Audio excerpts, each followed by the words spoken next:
이 시간에는 감사하는 자가 되십시오라고 하는 제목으로 하나님 말씀을 전하겠습니다. 하나님이 거하시는 곳이 두 군데 있다라고 말합니다. 하나는 천국이고 하나는 감사한 마음이라고 합니다. 하나님께서 감사하는 마음에 거하신다고 하는 것은 하나님은 감사하는 자를 그만큼 귀하게 여긴다는 것을 말합니다. 우리 마음이 또는 내가 있는 곳이 하나님이 거하시는 곳이 되기를 원합니다. 그러려면 우리가 감사하는 마음을 가져야겠죠. 오늘 본문에서 사도 바울은 감사에 대해서 말씀하고 있습니다. 그런데 세 절밖에 안 되는데 사도 바울은 매 절마다 감사에 대해서 말씀하고 있습니다. 이것은 그만큼 감사가 중요하다는 의미겠지요. 사도 바울은 우리에게 감사하는 자가 되라라고 말하고 있습니다. 감사하는 자가 되라라고 하는 것은 어떤 상황에서도 감사하는 자가 되라는 말입니다. 우리는 좋은 상황에서는 감사를 합니다. 그러나 좋지 않은 상황에서는 감사를 하지 않습니다. 사도 바울은 상황이 좋든 상황이 좋지 않든 어떠한 상황에서도 감사하는 자가 되라라고 말씀하고 있습니다. 그러면 우리는 이렇게 질문할 수 있습니다. 어떻게 좋지 않은 상황에서 감사할 수 있습니까? 그거는 불가능합니다 라고 물을 수 있습니다. 그러나 감사를 생각하면 좋지 않은 상황에서도 감사할 수 있습니다. 그리고 감사하는 것은 그냥 되지 않습니다. 감사하는 자가 되려면 감사를 생각해야 합니다. 감사를 생각하면 좋지 않은 상황에서도 감사하게 되는 거죠.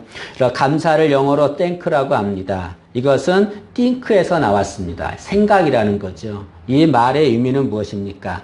감사하는 자가 되려면 생각하면 감사하는 자가 된다, 그런 말이죠.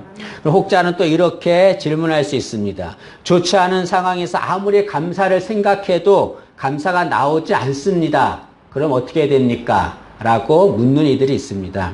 여러분, 좋지 않은 상황에서 감사를 생각했는데 감사하는 자가 되지 않는 이유는 감정적으로 생각했기 때문에 그렇습니다. 감사하는 자가 되려면 감정적이 아니라 논리적으로 생각을 해야 되는 거죠. 좋지 않은 상황에서 감정적으로 생각하면 불평밖에 나오지 않습니다. 사탄은 우리가 좋지 않은 상황에 있을 때 감정적으로 생각하도록 만듭니다. 그러면 그 사탄의 계략에 넘어가서 감정적으로 생각하면 감사하지 않게 되는 거죠. 하나님께서 아담과 하와한테 선악과를 먹지 말라라고 명령하셨습니다. 그것을 먹는 날에는 너희들은 반드시 죽는다라고 말씀했습니다. 그런데 어느 날 사탄이 와서 아담과 하와를 유혹합니다. 하나님께서 선악과를 먹지 말라고 한 이유는 그것을 먹으면 너희들이 하나님처럼 됐기 때문에 그것을 막으려고 먹지 말라고 한 것이다 라고 말합니다. 사탄의 말을 들은 아담은 감정적으로 생각한 거죠. 내가 하나님처럼 되는 것을 못하게 하시려고 하나님이 선악과를 먹지 못하게 하셨구나. 그래서 하나님에 대한 불평이 생깁니다. 그 불평이 생기자 선악과를 먹고 마른 거죠. 그러나 여러분, 이 아담은 사탄의 말을 계략에 넘어가서 감정적으로 생각하는 것이 아니라 논리적으로 생각했어야 합니다. 그러면 하나님께 감사하게 되는 거죠. 하나님은 아담에게 에덴 동산에 있는 모든 것을 다 마음껏 누리라고 그랬습니다. 모든 과일을 다 먹으라고 그랬습니다. 그러나 단 한 가지, 그 선악과만 먹지 말라고 했습니다. 그럼 바꿔서 하나님께서 선악과만 먹고 에덴 동산의 모든 것을 먹지 말라고 했으면 난감했겠죠. 근데 하나님은 다 먹어도 좋다는 거예요. 그러니까 한 가지만 먹지 말라는 겁니다. 그러니까 논리적으로 생각하면 하나님께 감사할 수밖에 없는 거죠, 여러분. 우리는 어떠한 상황에 있든지 감사하는 자가 돼야 합니다. 그러려면 감정적으로 생각하는 것이 아니라 논리적으로, 신앙적으로 생각해야 되는 거죠. 논리적으로, 신앙적으로 생각하면 모든 상황에서 감사할 수 있습니다. 어느 책에서 우리가 감사할 이유 11가지에 대해서 적어놓은 것이 있었습니다. 그 중에서 3가지만 읽어보겠습니다. 하루 한 끼라도 따뜻한 음식을 먹을 수 있다면 당신은 8억 명의 영양실조로 고통받는 사람들보다 감사할 이유가 있는 사람이다. 오늘 아침 일어났을 때 당신의 몸이 건강하다면 당신은 이번 주를 넘기지 못할 100만 명의 환자들보다 감사할 이유가 있는 사람이다. 체포, 협박, 학대, 고문, 그리고 죽음의 두려움 없이 교회에 나갈 수 있다면 당신은 이런 위협을 당하는 30억의 사람들보다 감사할 이유가 있는 사람이다. 여러분, 우리가 있는 상황이 어떤 상황일지 그 상황에서 이렇게 논리적으로, 신앙적으로 생각하면 감사할 이유가 나오게 되는 거죠. 우리는 감사하는 자가 되어야 합니다. 감사하는 자가 되면 그는 복을 받습니다. 오늘 본문에는 감사하는 자가 되면 받는 복에 대해서 말씀합니다. 두 가지를 말씀하는데요. 첫째로는 감사하는 자가 되면 그리스도의 평강이 임하는 복을 받습니다. 오늘 15절 상반절에 보면 사도 바울은 그리스도의 평강이 너희 마음을 주장하게 하라 라고 말합니다. 이 말은 그리스도의 평강이 우리 마음에 임하게 하라 그런 말이죠. 그러면 어떻게 해야 그리스도의 평강이 우리 마음에 임합니까? 사도 바울은 감사하는 자가 되면 그리스도의 평강이 임한다라고 말합니다. 사도 바울은 그리스도의 평강이 너희 마음을 주장하게 하라라고 말한 후에 감사하는 자가 되라라고 말씀했습니다. 이것은 그리스도의 평강이 임하려면 감사하는 자가 되면 그리스도의 평강이 임한다 그런 말이죠. 그리고 감사를 헬라어로 유카리스티아라고 합니다. 이 유카리스티아에서 유는 좋은이란 말입니다. 카리스는 기쁨, 은혜 그런 말이죠. 그래서 감사, 유카리스티아는 하나님께 기쁨을 표현하는 좋은 것 그런 말입니다. 그래서 하나님께 감사하면 기쁨이 임하는 거죠. 하나님께 감사하면 평강이 임하는 겁니다. 감사하면 그리스도의 평강이 임합니다. 그리스도의 평강이 임하면 우리 마음에 두려움은 다 사라지게 되는 거죠. 많은 사람들은 두려움 속에 살아가고 있습니다. 그 두려움을 해결하는 방법은 무엇입니까? 그리스도의 평강이 임하면 되는 거예요. 어떻게 그리스도의 평강이 임합니까? 감사하면 그리스도의 평강이 임하는 거죠. 여러분, 빈 컵이 있는데요. 이렇게 빈 컵이 있으면 이 빈 컵에는 공기가 있어요. 어떻게 하면 공기를 뺄 수 있습니까? 이 안에 물을 가득 부으면 공기를 뺄 수 있는 거죠. 마찬가지로 우리 마음에 그리스도의 평강이 부어지면 두려움은 다 사라집니다. 하나님께 감사하면 우리 마음에 그리스도의 평강이 임하는 거예요. 그러면 우리 마음에 두려움은 사라지게 됩니다. 빌립보서 4장 6절과 7절은 이렇게 말합니다. 아무것도 염려하지 말고 다만 모든 일에 기도와 간구로 너희 구할 것을 감사함으로 하나님께 아뢰라. 그리하면 모든 지각에 뛰어난 하나님의 평강이 그리스도 예수 안에서 너희 마음과 생각을 지키시리라 라고 말씀합니다. 여기 사도 바울은 감사함으로 하나님께 아뢰라. 감사하는 자가 되라. 그리하면 하나님의 평강이 그리스도 예수 안에서 너희 마음과 생각을 지키시리라. 감사하는 자가 되면 하나님의 평강이 임한다라고 말씀하고 있습니다. 여러분, 감사하는 자가 되시길 바랍니다. 그래서 우리 인생, 우리 가정, 우리 교회에 그리스도의 평강이 충만히 임하기를 진심으로 소망합니다. 두 번째로 감사하는 자가 되면 하나님을 찬양하고 하나님께 예배하는 복을 받습니다. 16절 하반절에 보면 사도 바울은 감사하는 마음으로 하나님을 찬양하고 라고 말합니다. 여기 찬양은 다른 말로 예배 그런 말이죠.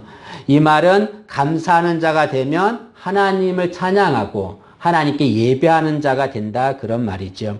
우리는 골로새서를 지금 읽고 있는데요. 골로새서는 사도 바울이 기록했습니다. 그는 감사하는 자였습니다.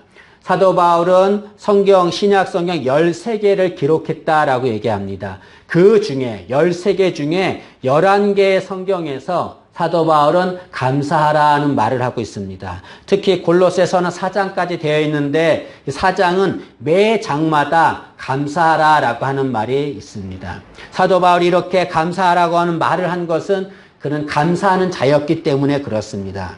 그러나 이 바울은 원래는 감사하는 자가 아니었습니다. 그는 정말 악한 자였습니다. 그렇게 악한 자가 감사하는 자가 되었습니다. 어떻게 그렇게 변화됐을까요? 그 주님의 은혜 때문입니다. 사도 바울은 원래는 주님을 믿는 자를 핍박하던 악한 자였습니다. 그는 스데반이 순교할 때 그곳에 동조할 만큼 악한 자였습니다. 그는 주님께 심판받아 마땅한 자였습니다. 그러나 주님은 그를 심판하지 않았습니다. 그를 구원하여 주셨고 하나님의 일을 하는 사도로 삼아주셨습니다. 사도 바울은 하나님께 큰 은혜를 받은 자가 된 거죠. 하나님께 은혜를 받자 그는 감사한 자가 되었습니다. 놀라운 것은 그 전까지는 악한 일만 했던 사도 바울이 하나님의 은혜로 감사하는 자가 되자 그는 어떠한 상황에서도 하나님을 찬양하며 하나님께 예배하는 자가 되었습니다. 바울이 신라와 복음을 전하다가 감옥에 갇혔습니다. 그 당시에 감옥에 갇힌다고 하는 것은 곧 죽는다는 것을 의미하죠. 언제 죽을지 모르는 불안한 상황입니다. 그런 어려운 상황, 그런 상황에서 바울이 한 일은 무엇입니까? 신라와 함께 하나님께 기도하고 찬양했지요. 하나님께 예배를 드렸습니다. 죽을 상황에서도 사도 바울이 하나님께 찬양하며 예배드릴 수 있었던 것은 그는 감사하는 자였기 때문에 그렇습니다. 여러분, 우리가 이렇게 예배를 드리는데 아무나 와서 예배를 드리지 않습니다. 예배를 드리기 위해서는 감사하는 자가 돼야 예배를 드리는 거죠. 여러분, 지금 내가 주님께 예배드리고자 하는 마음이 식어졌다고 한다면, 또 주님을 찬양하는 마음이 식어졌다고 한다면 감사하는 자가 되어야 합니다. 그러면 자연스럽게 하나님을 찬양하고 예배드린 자가 될 줄로 믿습니다. 우리 감사하는 자가 되어서 우리 일상에서 늘 하나님을 찬양하고 하나님께 예배드리는 우리가 되기를 진심으로 소망합니다. 구약 성경에 보면 마따니아라고 하는 사람이 나옵니다. 이 사람이 하는 일은 성전에서 감사와 찬송과 기도를 인도하는 일을 합니다. 그는 성도들이 교회에 오면은 그들이 하나님 앞에 감사하는 마음으로 예배드릴 수 있도록 인도하는 일을 하지요. 여러분, 감사하는 마음 없이 드리는 예배는 하나님이 받지 않습니다. 진정한 예배가 아니기 때문에 그렇습니다. 그래서 마따니아는 그들이 하나님이 받으시는 예배가 되도록 하기 위해서 그들이 감사하는 마음을 갖도록 인도하는 일을 합니다. 우리가 이런 마따니아 같은 자가 되어야 합니다. 세상에 많은 사람들이 절망과 불평에 사로잡혀 있습니다. 우리 가족들, 내가 있는 곳 어느 곳이든지 많은 사람들이 절망하며 불평하고 있습니다. 특히 코로나 사태로 인해서 많은 사람들이 불평하고 있습니다. 특히 신앙인들도 원망과 불평 속에 살지요. 그런 자들을 감사하는 자가 되도록 인도하는 일을 우리가 해야 될 줄로 믿습니다. 그러기 위해서 먼저 우리가 어떻게 해야 될까요? 감사하는 자가 돼야 되죠. 내가 감사하는 자가 되면 불평과 절망 속에 있는 자들을 감사하는 자로 만들 수 있습니다. 제품, 상품, 명품이 있습니다. 제품이라고 하는 것은 만든 물건을 말하는 거죠. 근데 제품보다 좋은 게 상품입니다. 근데 상품보다 좋은 게 명품이에요. 그러니까 사람들은 명품을 좋아합니다. 명품은 귀하고 품격이 있기 때문에 그렇죠. 우리들은 명품 성도가 돼야 됩니다. 정말 귀하고 품격 있는 그런 명품 성도가 돼야 되죠. 어떻게 하면 명품 성도가 될 수 있습니까? 학식이 많으면 명품 성도가 될 수 있습니까? 재산이 많거나 외모가 출중하면 명품 성도가 될 수 있습니까? 아닙니다. 감사하는 자가 될 때 명품 성도가 되는 거죠. 여러분, 우리 모두 다 감사하는 자가 되어서 명품 성도가 되기를 진심으로 소망합니다. 이렇게 사람들을 보면은 이렇게 판별할 수 있어요. 감사하는 사람인가, 감사하지 않는 사람인가 알 수 있습니다. 그 사람이 얼굴을 보면 알 수 있는 거죠. 그런 사람이 정말 명품 성도입니다. 우리 모두가 다 하나님이 원하시는 감사하는 자가 되는 우리 모두가 되기를 원합니다. 그래서 그리스도의 평강이 우리 마음에 충만히 임하고 하나님을 찬양하며 예배하는 우리 모두가 되기를 진심으로 소망합니다.